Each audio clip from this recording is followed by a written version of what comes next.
welcome to Mr. 96's Pop Reviews. My name is Mr. 96. Since it's November, it's that time when I look back at the numerous times I f***ed up in the past year. Nowadays, I use these corrections as an opportunity to forecast my plans for the future, but before we get to that, let's look back at a mistake I made at the end of 2023. In my best list, I mentioned how Sure Thing became a hit now in 2023 when it couldn't back in 2010 to 2011.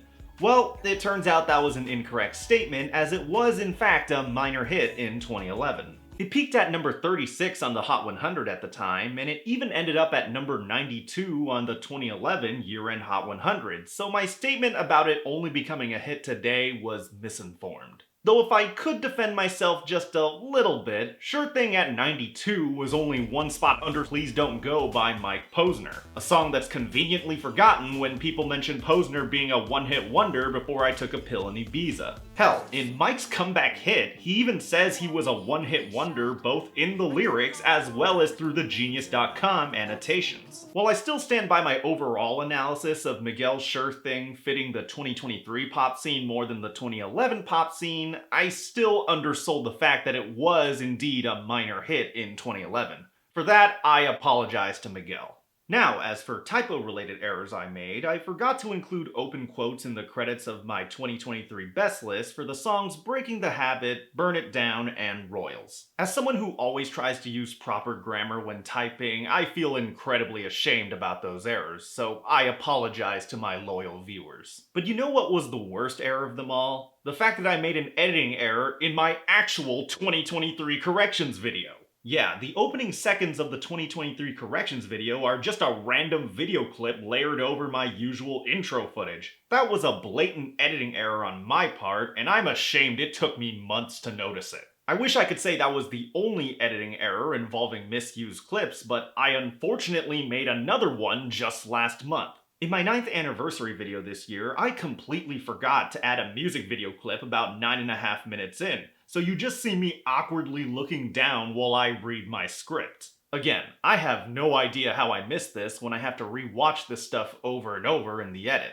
All I can say is that I'm sorry for my lackluster editing this year. I hope I can earn your forgiveness. Regardless, the final correction I have to make involves my Say OK review. There, I didn't talk much about Vanessa Hudgens' film career as I mostly focused on the music, and I ended up skipping over an easy connection. In the video, I made many comparisons between Vanessa Hudgens and Selena Gomez, but I forgot that Vanessa's film Spring Breakers also starred Selena Gomez. Yeah, I always knew that Spring Breakers had Vanessa Hudgens in it, but seeing as I haven't thought about that film's existence in a decade, I completely forgot that Selena Gomez was in it. Here I was trying to compare these two by saying Vanessa and Selena both worked with Drew Seeley when it turns out they starred in a freaking movie together. So much for that analysis. Speaking of the Say OK review, that episode is sort of emblematic of my year in that it ended up being more stressful to make than I intended. After my review of My Humps, which I spent a year preparing for, I was hoping the next episode would be something shorter, but the Say OK review ended up being nearly as long as My Humps despite me not intending to do so. Because I ended up doing way more work than intended, that video came out nearly 3 months after the My Humps review, and my pop anniversary as a result had to be delayed by a month.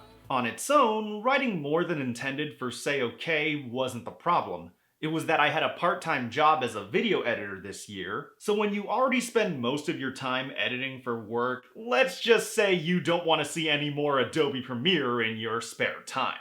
Because real life comes first, it meant the added workload for YouTube ended up becoming much more tedious than in previous years, which is why I want to alter my plans for next year. 2025 will mark 10 years for me on YouTube, but while that should be a celebratory occasion, I probably won't make as many videos as I previously wanted to. I'm at the point in my life now where my career and livelihood have to come first. So even though I currently don't have any jobs lined up, I have to prepare as if I do since I need some form of income moving forward. In a way, it will probably be like 2021 when I only made 8 videos that year, but there's a major difference between then and now. Back then, I only made 2 episodes of 2000's Childhood Pop, which was a disappointingly low quantity as those were the videos I cared strongly about. In 2025, I plan to make at least 3 episodes of the series since it's my main focus now, so even if I only make 8 total videos for the year, I'm fairly confident that they will be of higher quality than my 2021 output. I know as a content creator I shouldn't be telling my viewers to lower their expectations moving forward, especially after what I accomplished, but I want to be honest and inform you about where I am currently in my life. Just know that when you do see me upload in 2025, those videos will be me giving it my all. Still, I'm proud of what I accomplished in 2024 as we managed to reach 6,000 subscribers, which is closer to 10K than it is to 0.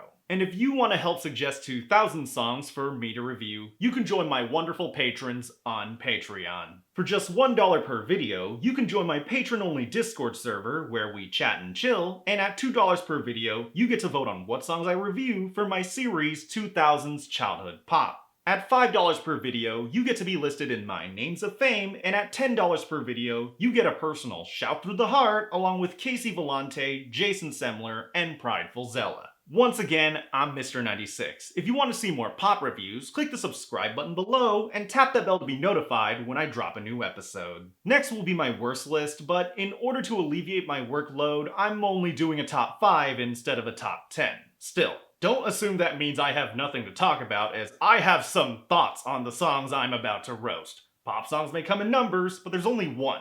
96. 너의 그 말, 그 잔인한 말 가슴 아픈